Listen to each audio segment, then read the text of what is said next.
Rent or buy a house? It's one of the biggest financial debates of our generation. Some say renting is just throwing money away. Others warn that buying a home ties you down with decades of debt. Today, Uncle Pineapple breaks this down, looking at both the financial and emotional sides, so you can decide what really makes sense for you. There's no single right answer, but there are clear things to consider. First, what does renting actually mean? When you rent, you pay to use a home, but you don't own it. The biggest advantages of renting start with a lower upfront cost. There's no down payment, no registration, and no heavy initial expense. Flexibility is another perk. Renting makes it easy to move cities or change jobs without being tied down. There's less responsibility, too. Most repairs, maintenance, and property issues aren't yours to handle. Your landlord takes care of them. From a financial point of view, renting frees up your capital. Since you're not locking a huge chunk of money into a property, you can invest those funds elsewhere, in stocks, mutual funds, business ventures, or even personal skill development. Here's a reality check, though. Not having that money tied up also means there's a risk of spending or misusing it. Renting is smartest if you're disciplined about investing the money you save. This leads us to opportunity cost. Simply put, it's what your money could become if invested somewhere else. A big down payment on a house can't be used in the market or for starting a business, and for disciplined savers, this opportunity matters. So, what does buying a home mean? When you buy a house, usually with the help of a loan, you own a real asset. The advantages start with a sense of security and emotional satisfaction. Owning a home is a lifelong dream for many. There's stability, too. No worries about rent hikes or being asked to move. For lots of people, monthly loan payments are a kind of forced savings, helping you build wealth. On the financial side, buying a house locks your money into a single asset. Flexibility drops, but it also protects you from impulse spending and panic selling. Over time, property can generate strong returns, but only if you buy at the right price and location, and have patience. Here's another reality check.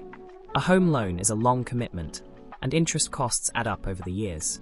Many people only look at the EMI, but buying has hidden costs such as stamp duty, registration, maintenance, property taxes, insurance, repairs, and renovations.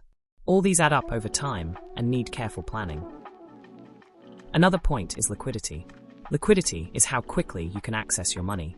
Renting keeps your money liquid. Investments can be sold quickly. A house is illiquid. Selling takes time, paperwork, and sometimes price cuts. This matters, especially in emergencies or if your career changes.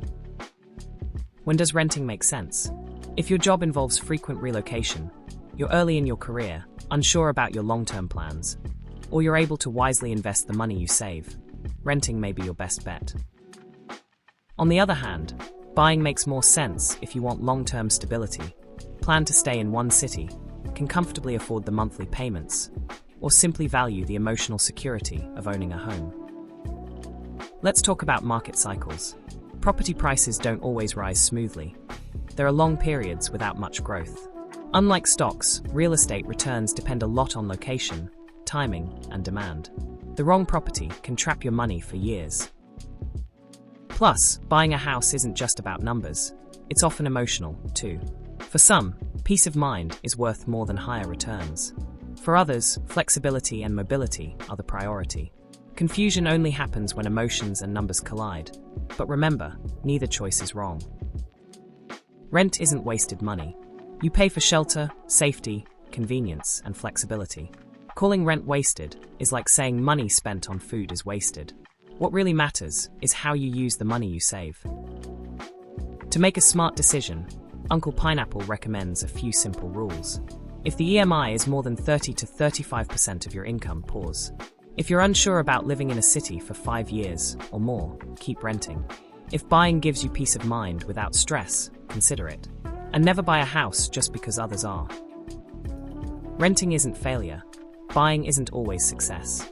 The right choice depends on your income, goals, discipline, and life stage. If this helped you think clearly, subscribe for more practical finance videos. Comment below.